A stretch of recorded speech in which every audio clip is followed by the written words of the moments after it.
విజయ్ గారు ఇంకా ఏదో పదవిలో ఉన్నా అనుకున్నట్టుగా రోడ్డెక్కి ఆవిడ ఇష్టానుసారం పవన్ కళ్యాణ్ గారిని పర్సనల్ గా మాట్లాడటం, ఆయన చేసిన పాపాల వల్ల వాళ్ళ బిడ్డకు చుట్టుకున్నది మొన్న జరిగిన యాక్సిడెంట్ అన్నట్టుగా మాట్లాడటం, అలాగే చంద్రబాబు గారిని నారా లోకేష్ గారిని పర్సనల్ గా మాట్లాడటం, ఎందుకు ఇంకా ఏం చూసుకుని అంత అహంకారంగా మాట్లాడుతున్నారు? మేడం ముఖ్యంగా ఒక విషయం చెప్తున్నా, ఐ లైక్ ఇట్ మేడం. ఎందుకంటే మీ నవ్వు అంటే నాకు ఇష్టం, కానీ మీ తిట్లు మాత్రం దరిద్రంగా ఉంటాయి. ఎందుకు తిడతారు అసలు? అవసరమా చెప్పుర్రి? ఒకరిని తిట్టయే ముందు ఆలోచించాలి. ప్రభుత్వాన్ని తిట్టండి. ఇప్పుడు కూటమి ప్రభుత్వం ఉంది కదా, ఏమైనా తప్పు జరిగితే ఆ ప్రభుత్వాన్ని తిట్టుర్రి. ఇగో గిట్లయింది గట్లయింది అని చెప్పేసి ఊకే ఎప్పుడు చూసినా గిదే సంస్కారం గిదే కథనా? ఏం తిట్టుకుంటే రాజ్యాలు వస్తాయా? తిట్టుకుంటే పరిపాలన సాగుతుందా? తిట్టుకుంటే ఇవన్నీ అవుతాయా?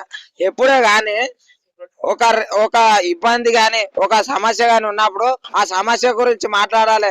ఆ సమస్యను ప్రభుత్వ దృష్టికి తీసుకెళ్లడమే ప్రతిపక్షంలో ఉన్న లీడర్ చేసే పనితనం.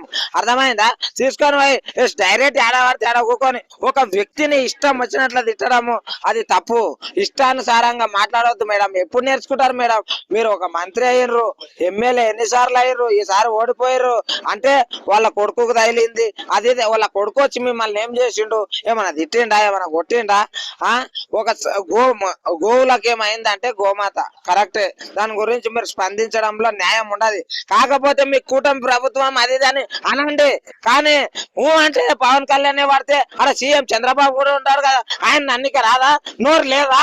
నోరు ఆడుకోయింది అంటే పవన్ కళ్యాణ్ ఎందుకు ఆయన హైలైట్ అవుతుండనే? ఊరు తిరిగి ఏ సమస్యలు ఉన్నా ఏమున్నా గానీ అవన్నీ చేపిస్తున్నాడనే, చేపియొద్దానే, మళ్ళా గెలవద్దానే? ఏమిటిది అసలు? ఎప్పుడే గాని ఒక సమస్య గాని ఒకటి ఏదైనా ఉన్నప్పుడు దాని గురించి మాట్లాడండి, అంతేగాని వ్యక్తిగతంగా మాట్లాడితే అది మంచిది కాదు.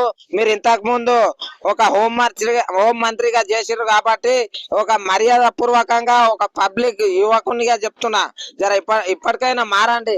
ఇక ఓడిపోతే కూడా ఇదే కథనా?